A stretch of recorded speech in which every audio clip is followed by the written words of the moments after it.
കോടാനുകോടി രൂപയുടെ നഷ്ടമുണ്ടായിട്ടുണ്ട്. വയനാടിനുണ്ടായ നഷ്ടത്തിൽ കേരളത്തിന് നമ്മുടെ നാടിനുണ്ടായ.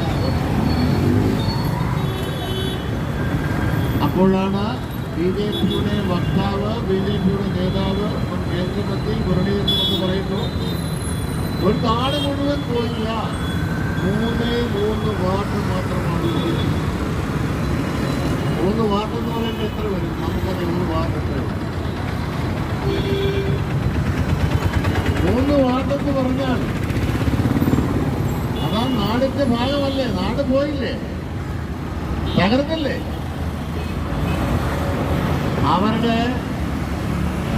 ജീവൻ നഷ്ടപ്പെട്ട, സമ്പത്ത് നഷ്ടപ്പെട്ട, ബന്ധുക്കൾ നഷ്ടപ്പെട്ട, ബന്ധക്കാർ നഷ്ടപ്പെട്ട, എല്ലാം നഷ്ടപ്പെട്ട, മേലോട്ട് നോക്കിയാൽ ആകാശവും, നേരിട്ട് നോക്കിയാൽ ഭൂമിയും മാത്രം